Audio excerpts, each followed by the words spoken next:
there's likely to be another Dark Ages, which it seems, my guess is there probably will be at some point.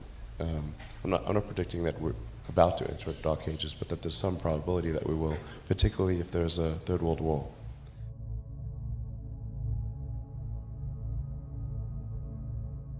Then we want to make sure that there's enough of a seed of human civilization somewhere else to bring civilization back,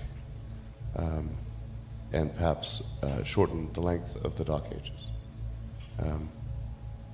I think that's why it's important to get a self-sustaining base, ideally on Mars, because Mars is far enough away from Earth that a war on Earth, the Mars base might survive. It's more likely to survive than a moon base. But I think a moon base and a Mars base that could perhaps help regenerate life back here on Earth would be really important, and to get that done before a possible World War III. Last century we had 2 massive world wars, 3 if you count the Cold War. I think it's unlikely that we will never have another World War again. There probably will be at some point. Or if we have another one, it'll be the last. Yeah, it just could be radioactive rubble. So, again, I'm not predicting. It just seems like, well, if you say given enough time, will it be? Most likely, given enough time. This has been our pattern in the past. I really believe in the zeroth law of Asimov's zeroth law. You're going to take the set of actions most likely to support humanity in the future.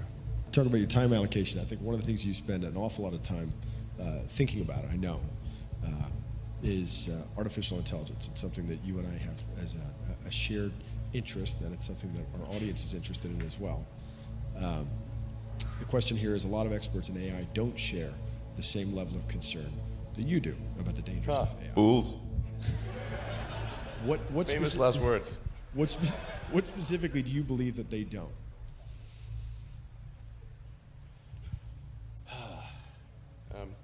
Well, the biggest issue I see with so-called AI experts is that they think they know more than they do. And they think they're smarter than they actually are. In general, we are all much smarter than we think we are, but much less smart, dumber than we think we are, by a lot. So this tends to plague smart people. They just can't. They define themselves by their intelligence, and they don't like the idea that a machine could be way smarter than them. So they discount the idea, which is fundamentally flawed. That's the wishful thinking situation. I'm really quite close to. I'm very close to the cutting edge in AI, and it scares the hell out of me. It's capable of vastly more than almost anyone knows. And the rate of improvement is exponential. You can see this in things like AlphaGo, which went from, in the span of maybe 6 to 9 months, it went from being unable to beat even a reasonably good Go player to then beating the European world champion, who was ranked 600, then beating Lisa Doll 4-5, who had been world champion for many years, then beating the current world champion, then beating everyone while playing simultaneously. Then there was AlphaZero, which crushed AlphaGo 100-0. And AlphaZero just learned by playing itself, and it can play basically any game that you put the rules in for. Whatever rules you give it, it literally read the rules, play the game, and be superhuman for any game. Nobody expected that rate of improvement. If you ask those same experts who think AI is not progressing at the rate that I'm saying, I think you will find that their predictions for things like Go and other AI advancements have their batting average is quite weak. It's not good. We'll see this also with self-driving. I think probably by end of next year, self-driving will encompass essentially all modes of driving and be at least 100 to 200% safer than a person by the end of next year. We're talking like maybe 18 months from NHTSA did a study on Tesla's Autopilot version 1, which is relatively primitive, and found that it was a 45% reduction in highway accidents. And that's despite Autopilot 1 being just version 1. Version 2, I think, will be at least 2 or 3 times better. That's the current version that's running right now. So the rate of improvement is really dramatic. We have to figure out some way to ensure that the advent of digital superintelligence is one which is symbiotic with humanity. I think that's the single biggest existential crisis that we face, and the most pressing one. And how do we do that? I mean, if we take it that it's inevitable at this point, that some version of AI is coming down the line, how do we steer through that? Well, I'm not normally an advocate of regulation and oversight. I mean, I think one should generally err on the side of minimizing those things. But this is a case where you have a very serious danger to the public.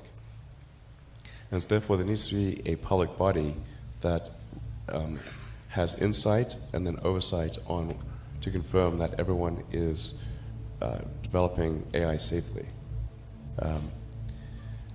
This is extremely important. I think the danger of AI is much greater than the danger of nuclear warheads by a lot. And nobody would suggest that we allow anyone to just build nuclear warheads if they want. That would be insane. And mark my words, AI is far more dangerous than nukes. Far. So why do we have no regulatory oversight? This is insane. What's a question you've been asking for a long time? I think it's a question that's come to the forefront over the last year, where you begin to realize that it doesn't necessarily, I think if we've all been focused in on the idea of artificial superintelligence, right? Which is clearly a danger, but maybe a little further out. What's happened over the last year is you've seen what I've been calling artificial stupidity. You're talking about, algorithmic manipulation of social media. Like we're in it now. It's starting to happen. How do we?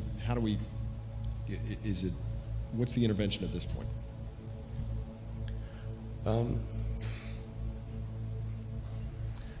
I'm not really all that worried about the short-term stuff.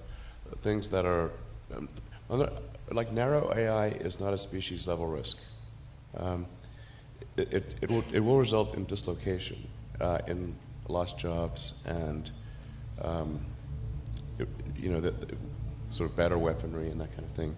But it is not a fundamental species-level risk, whereas digital superintelligence is.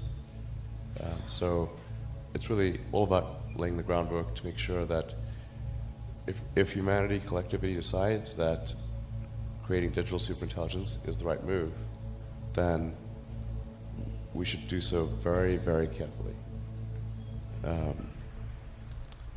Very, very carefully. This is the most important thing that we could possibly do. Yeah. Building on that, other than AI and the other issues that you're tackling, transportation, energy production, aerospace, what issues should our next generation of leaders be focused on solving? What else is coming down the line?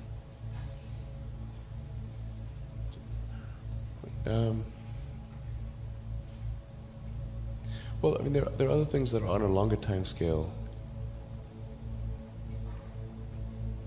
And obviously the things that I believe in, like extending life beyond Earth, making life multiplanetary.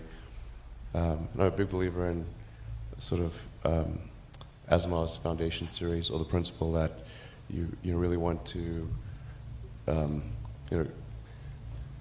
recommend reading the Foundation series, but it's like if you know that there's likely to be, we don't know, but there's likely to be another Dark Ages, which it seems, my guess is there probably will be at some point. I'm not predicting that we're about to enter Dark Ages, but that there's some probability that we will, particularly if there's a Third World War. Then we want to make sure that there's enough of a seed of human civilization somewhere else to bring civilization back, and perhaps shorten the length of the Dark Ages.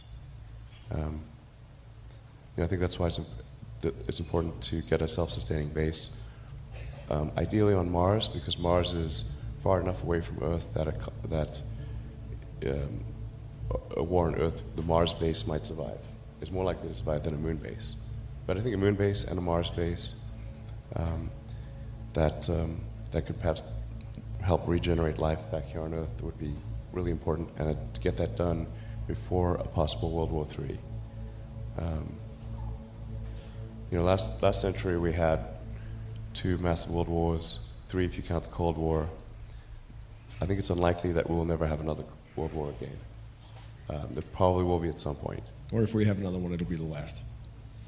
Yeah, it just could be radioactive rubble. So, again, I'm not predicting. It just seems like, well, if you say given enough time, will it be? Most likely, given enough time. This has been our pattern in the past.